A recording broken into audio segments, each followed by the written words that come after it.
There's a quiet kind of person who doesn't always fit easily into the noise of the world. They listen more than they speak. They watch the way light falls across a room and think about how time moves, how everything is always changing. They pause before answering, not because they're unsure, but because they're weighing 10 different possibilities at once. These are the deep thinkers, the ones who spend more time inside their minds than in conversations, the ones who can turn a single moment into an entire universe of thought. But if you've ever been one of them, you know it's not easy. Because being a deep thinker isn't just about intelligence, it's about sensitivity. It's about seeing the layers of things most people walk past. It's both a gift and a burden. And to understand deep thinkers, you have to understand the tension between their inner world and the outer one.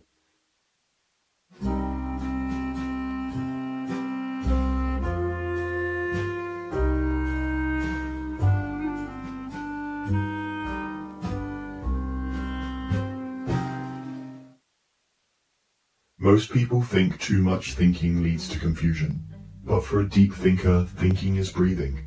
It's how they process existence. They don't just see a tree, they see how it's rooted in the soil, how it bends toward light, how its life mirrors their own in unseen ways. They find metaphors in everything. A conversation becomes a study of emotion. A silence becomes a question. A glance becomes an entire story. Psychologically speaking, deep thinkers have what researchers call high trait introspection, a tendency to analyze not only what happens around them, but also what happens inside them. They're constantly scanning for meaning, asking why, not to be difficult, but because why feels like oxygen. This is linked to activity in a brain region called the default mode network, which is more active when we're lost in thought or reflection. It's the same network that lights up during creativity, imagination, and memory.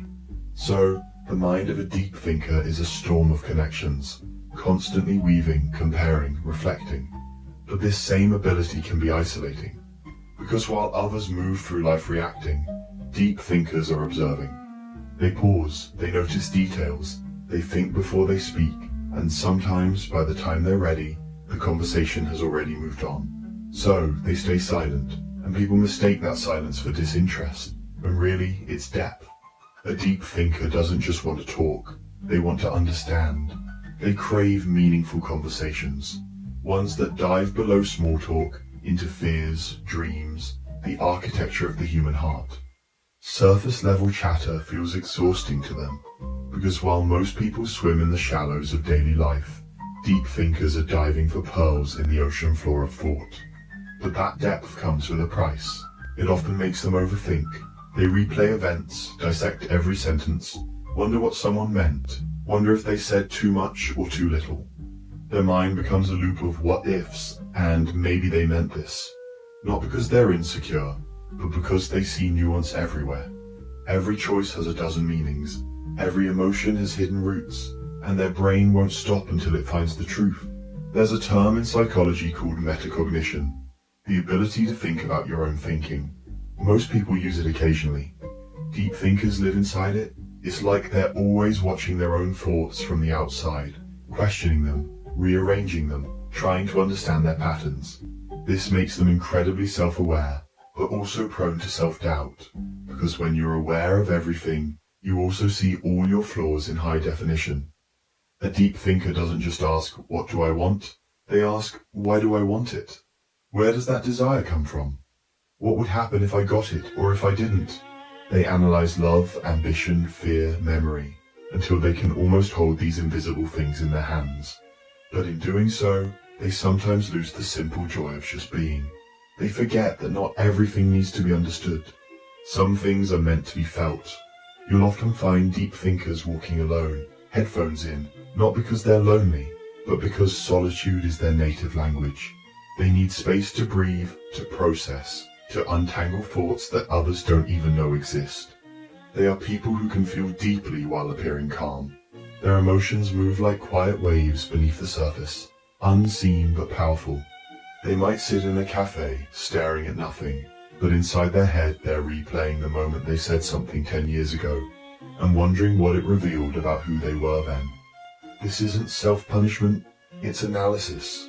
Deep thinkers don't judge themselves as much as they try to map themselves. They're trying to draw the geography of their own mind, to know where each feeling lives, and that can make them appear detached from reality, when in truth they're simply trying to see it from every possible angle. One fascinating thing about deep thinkers is that they often experience what psychologists call existential thinking.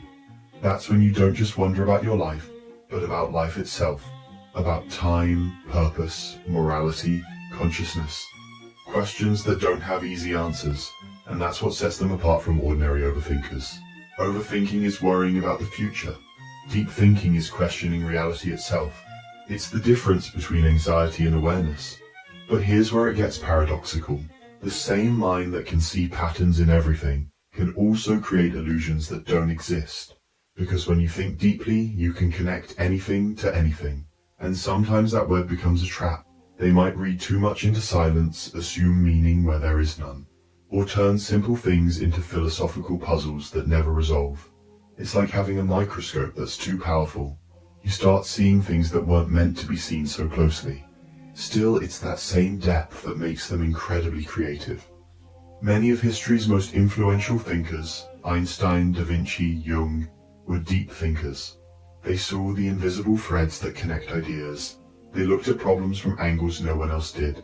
Because when your mind never stops asking why, you eventually stumble upon answers that others miss. But in modern society, deep thinking isn't always celebrated. We live in a world that rewards speed, productivity, and certainty. Pausing to reflect can look like hesitation. Silence can look like weakness. Complexity can look like confusion. So deep thinkers often learn to hide their depth, to fit into a world that moves faster than their mind does. They nod along in conversations even when they disagree. They smile politely while their thoughts wander galaxies away. And after everyone leaves, that's when their real dialogue begins, inside their own head. There's a loneliness in that kind of inner life, because deep thinkers often crave connection, but only the kind that feels real. And genuine connection requires vulnerability. But not everyone wants to dive that deep. So deep thinkers stay guarded. They become selective, observing quietly until someone shows signs of depth too. Only then do they open the door, and when they do, it's not halfway, it's all the way. They'll tell you their fears, their hopes, the things they don't even tell themselves out loud. Because deep thinkers don't do halfway hearts. But that vulnerability can backfire. Because when you see the world in shades of grey, you expect others to as well. You assume people mean what they say, that honesty is the baseline. But not everyone operates from that depth. So, when reality doesn't align with their expectations, it hurts more. Not because they're fragile, but because they've invested so much meaning into everything. To a deep thinker, even a small betrayal feels cosmic. Even a brief kindness can restore their faith in humanity. Everything matters, and that's the double-edged sword. For deep thinkers, every thought is alive. Every emotion echoes. They can't numb themselves even when they want to. They feel the weight of things that others overlook. The way a stranger avoids eye contact. The way laughter fades when the moment's over. The way people promise forever while already thinking of tomorrow. They don't just see what is, they see what could have been. There's a theory in psychology called depth processing, the tendency to encode experiences with rich meaning and emotional associations. This means that when deep thinkers remember something, they don't just recall facts, they recall how it felt, what it symbolized, what it might have meant. So they carry memories not as moments, but as entire ecosystems of feeling. That's why nostalgia hits them harder. It's why they can listen to a song and suddenly be back in a version of themselves that doesn't exist anymore. But this isn't just emotional intensity, it's the way their brain is wired. Studies show that people who engage in reflective and abstract thinking have stronger neural connections between the emotional and analytical parts of the brain. They literally think and feel at the same time. That's why they can't just turn off their thoughts. Their emotions are woven into their logic. To them, feeling is thinking, and sometimes that makes them misunderstood. People might call them distant or dramatic or too complicated, but what they really are is aware. They see the hidden structure behind everything, how fear disguises itself as anger, how love hides behind pride, how people project what they can't accept. And once you see that deeply, it's hard to unsee it. It's hard to live simply when you've realized how complex everything is. Deep thinkers often struggle to be present, not because they don't want to be, but because their mind exists in timelines. They replay the past, analyze the present, and imagine 100 versions of the future, all at once. It's exhausting, but it's also beautiful, because it means they can see possibility where others see endings. They can find meaning even in pain, and that's what gives them resilience, because to a deep thinker, even suffering is information. It teaches them about themselves, about the world, about truth. But maybe the hardest part of being a deep thinker is learning when to stop thinking, when to let go of needing to understand everything, when to accept that some answers don't exist yet, because meaning, no matter how much we chase it, is something we create, not something we find. And that's the quiet irony. The same mind that searches endlessly for truth eventually learns that peace isn't in answers, it's in presence. It's in sitting beneath a sky that doesn't explain itself, but still feels infinite. It's in learning to live with questions and still feel complete. Because maybe that's the final stage of deep thinking. Not knowing more, but needing less. Not analyzing everything to death, but understanding that depth isn't about drowning in thought. It's about seeing clearly enough to float. You can usually recognize a deep thinker, not by what they say, but by the spaces between their words. That pause before they speak, where their mind is filtering through layers of thought, isn't hesitation, it's precision. They're searching for the truest version of what they mean, because words matter to them. They understand how language shapes reality, how a sentence can heal or harm, and so they speak carefully, sometimes too carefully, which can make others think they're shy or withdrawn. But the truth is they're listening to everything. The tone, the subtext, the silence between sentences. Because to them, communication isn't just about what's said, it's about what's felt. Psychologically, this kind of awareness is tied to high empathy and pattern recognition. Deep thinkers are constantly reading emotional data. They notice micro-expressions, subtle changes in voice, tiny shifts in energy that reveal what someone's not saying out loud. That's why they can often sense when something is wrong, even when no one else can. It's not magic, it's attentiveness. They process the world like a detective of emotion, scanning for patterns that others overlook. But this kind of mind comes with a strange side effect. When you can see through things, it's hard to stay blind. You start noticing inconsistencies, how people say one thing and do another, how society glorifies happiness while hiding its pain, how perfection is an illusion we're all taught to chase. And once you start seeing that clearly, it changes how you relate to the world. You stop craving surface validation. You crave truth instead. That's why deep thinkers are often drawn to art, philosophy, writing, or solitude. Not because they're avoiding life, but because they're trying to understand it. They need spaces where their minds can stretch without judgment. They find comfort in books, in music, in long walks where thoughts can unfold freely. They might not talk much, but when they do, it's with intention. They prefer conversations that awaken something, ideas that linger after the words are gone. But for all their insight, deep thinkers struggle with something profound, mental noise.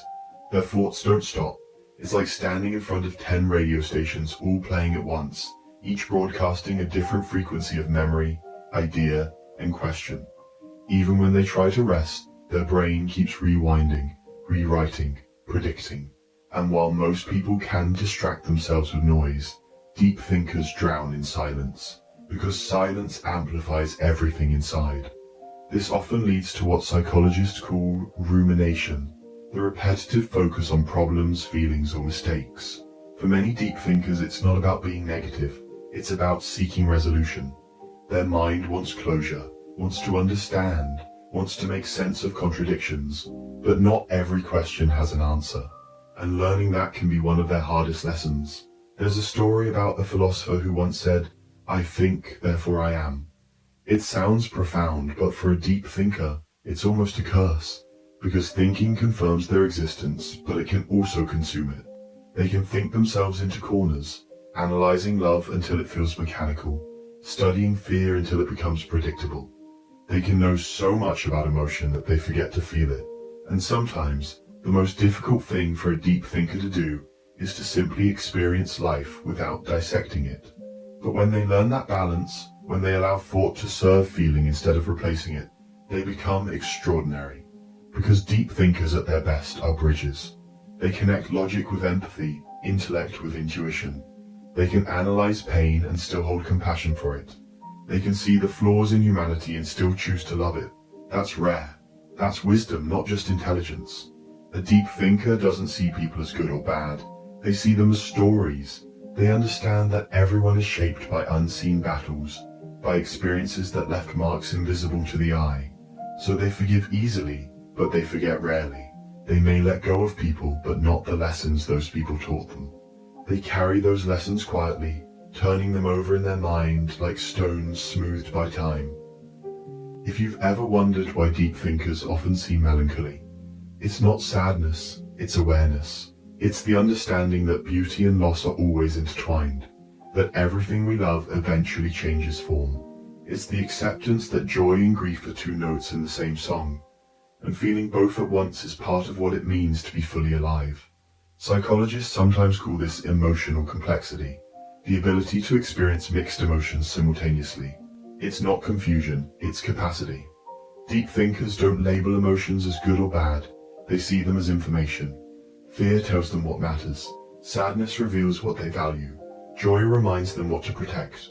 To them, every feeling has meaning if you listen long enough. But here's something many people don't realize about deep thinkers. They're not always serious. In fact, some of the funniest people you'll ever meet are deep thinkers. Because when you understand the absurdity of life, humor becomes a form of wisdom. They laugh not because they don't care, but because they see how fragile everything is, and laughter is how they hold it lightly. They know that sometimes the only sane response to a chaotic world is to smile at its madness. Still, deep thinkers often feel misunderstood. They can come across as distant or hard to read, when in reality they're just lost in thought. They're not ignoring you. They're processing 10 layers of what you just said. They're trying to understand not just your words, but your intention, your tone, your emotion. They don't talk to win. They talk to connect. And when that connection doesn't happen, they retreat. Not out of pride, but protection. Because here's the truth. Deep thinkers feel deeply. They might appear calm on the outside, but inside, emotions swirl like a storm beneath still water. They can sense tension in a room, notice when someone's smile doesn't reach their eyes, feel the heaviness of things unsaid. And that sensitivity, while powerful, can also make life overwhelming. They absorb too much. They pick up energy that isn't theirs, and that's why they often need solitude, to detox from the emotions of the world. Alone they reset. They journal, reflect, stare out of windows, think about everything and nothing. And in that quiet, they find themselves again.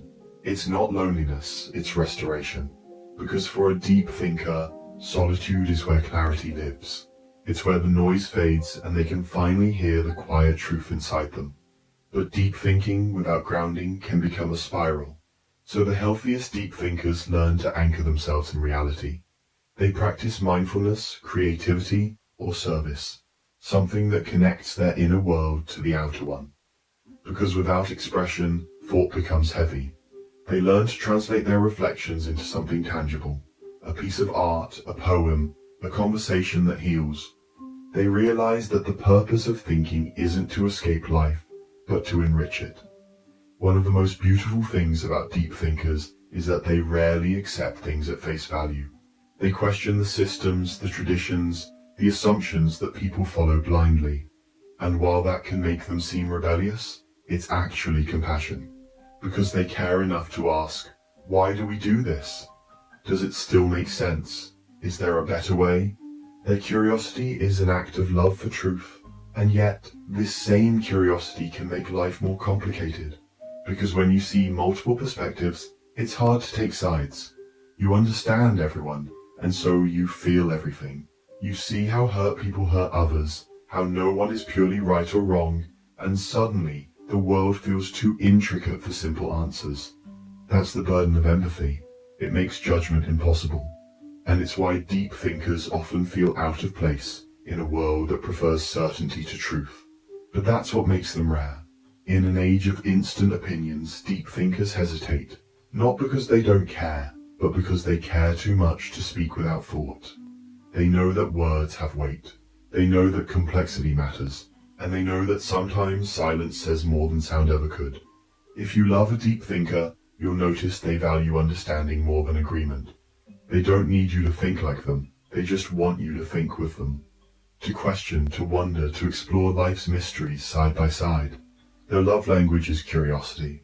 Their affection is shown in attention, in remembering small details, in asking how you really are, in seeing you beyond your words. But they also need patience, because deep thinkers move slowly when it comes to trust. They don't open easily. They test the depth of people's intentions the same way they test their own thoughts. And when they do finally let you in, it's because they've decided your soul is safe. They don't fall often, but when they do, they fall entirely. Their love is not casual. It's conscious. There's something profoundly human about the way deep thinkers exist. They remind us that life isn't meant to be skimmed, that silence can be sacred, that not every moment needs to be filled with noise or certainty. They remind us that mystery has its own kind of beauty, that asking questions is not a weakness, it's wonder. In the end, the psychology of deep thinkers reveals something about all of us, that every person somewhere inside has the capacity to think deeply, to look beyond distraction and face themselves honestly. We just forget, in the rush of life, how powerful stillness can be. Maybe that's why deep thinkers exist, to slow the world down a little, to remind us that thought, when done with intention, is an act of love. Because thinking deeply isn't just about understanding the world, it's about cherishing it. It's about standing in awe of how complex we are, how fleeting time is, how beautiful imperfection can be. So if you're a deep thinker, don't apologize for your silence. Don't shrink your thoughts to fit smaller conversations. The world needs minds like yours, people who can see the invisible, question the obvious, and find meaning in the mundane. You might not always fit in, but you were never meant to. You were meant to see through, to turn chaos into clarity, noise into insight, moments into meaning. Because deep thinking isn't just a way of understanding life, it's a way of honoring it. And while the world moves fast, you have something it often forgets. Depth. And depth, in a shallow world, is its own kind of light.